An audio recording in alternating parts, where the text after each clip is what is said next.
Hello दोस्तों, आज मैं जिस इंडस्ट्रीज के बारे में बात करना चाहता हूँ आपके सामने उस इंडस्ट्रीज के जुड़े हुए लोग के बारे में कहा जाता है कि ये लोग 84 लाख यूनि से परे होते हैं।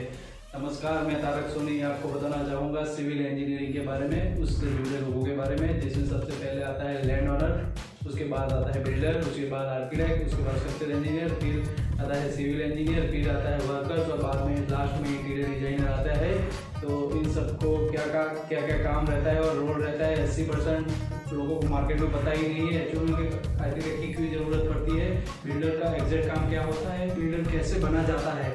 तो इस टाइम में अगर आपको बिल्डर बनना है तो सबसे पहले मैं बताऊंगा कि जिसका रोटेशन ज़्यादा चलता हो वो लोग असली में बिल्डर बन पाएंगे, क्योंकि उनका एक दुकान जो भी ट्रेडर्स होता है, मतलब जैसे कि करियाना की दुकान सोचो, मेडिकल स्टोर सोचो, कोई एक्स्ट्रा जिसका रोटेशन अच्छा चल रहा है, जिसकी ग्राहकी कस्टमर अच्छे आ रहे हैं, ग्राहक अच्छे आ रहे हैं, वो लोग मार्केट में बिल्डर बन सकते हैं इजीली, क्योंकि उनके पास एक ऐसा बिजनेस है जो चलता रहता है और ये एक्स्ट्रा इसमें इन्वेस्ट करके आप लोग ग्रो कर सकते हो अपने इस इंडस्ट्री में।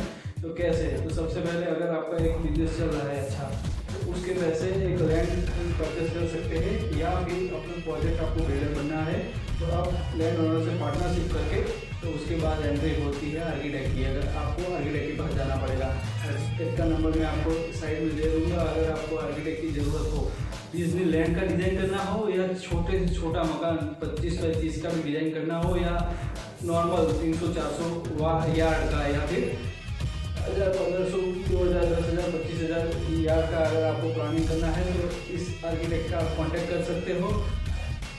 उसके बाद आर्किटेक्ट आपको डिजाइन देगा। आर्किटेक्ट फिर सजेस्ट करता है स्ट्रक्चर इंजीनियर का। स्ट्रक्चर इंजीनियर का काम ये होता है कि अर्थक्वेक जो आता है, भूकंप जिसे बोलते हैं, 2002 में या 2001 में हमारे गुजरात में आया था, तो उससे आता है स्ट्रक्चर इंजीनियर।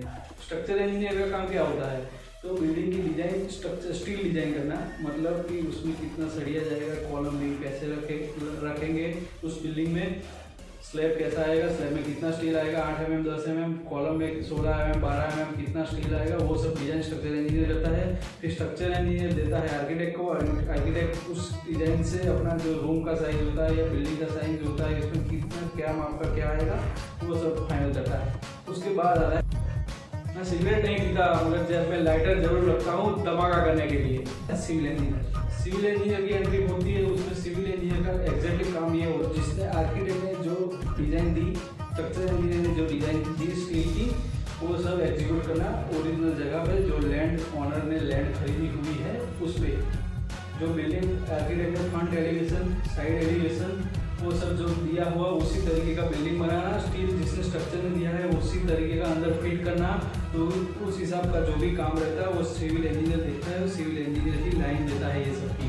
तो चौथी एंट्री होती है लेबर की। लेबर वर्क आता है, अलग अलग टाइप के लेबर वर्क होते हैं, स्टील वर्क होते हैं, सेंटिंग वर्क होते हैं, फिर आता है कॉन्क्रीट वर्क करने वाला लेबर, और एक्स्ट्रा लेबर जो साइड पे साफ सफाई रखते हैं या कोई साइड का एक्स्ट्रा काम रहता है।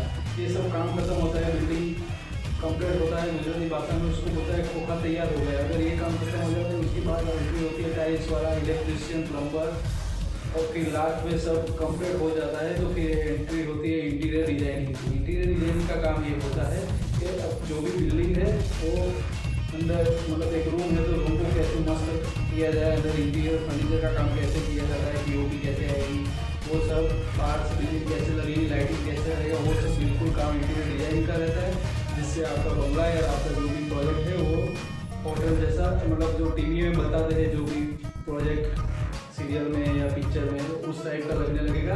तो इस तरह का आर्किटेक्ट और इंटीरियर डिजाइनिंग का काम ऐसा रहता है। तो इस तरह का जो भी आपको काम है तो साइड में दिए गए अलग अलग नंबर पर आप कॉन्टेक्ट करके आप अपना काम करवा सकते हो। और नेक्स्ट एंट्री होती है कि अभी जैसे स्मार्ट वर्क, जैसे स्मार्ट होम बोलते हैं, तो उसकी भी एंट्री हो चुकी है इस टाइम में। अगर आपको डिजिटल दुनिया में अगर आपको ऑर्गेनिक काम करवाना है तो मैं बोलूँगा कि मेरे साथ जुड़े हुए वर्टेक्स सोलर सॉल्यूशन के मालिक जो है, सीईओ जो है, वो मेरे साथ अभी जुड़ गए हैं। तो उनका काम ये है कि अगर आपको इलेक्ट्रिसिटी बचानी है आपके प्रोजेक्ट में, तो आपको सोलर रखे देंगे अपनी छत पे या कहीं और पे, जिससे आपकी इलेक्ट्रिसिटी बच पाएगी।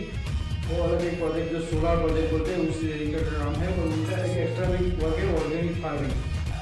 जो सोलर आता है उसकी नीचे से आप नीचे ऑर्गेनिक ऑर्गेनिक फार्मिंग कर सकते हैं।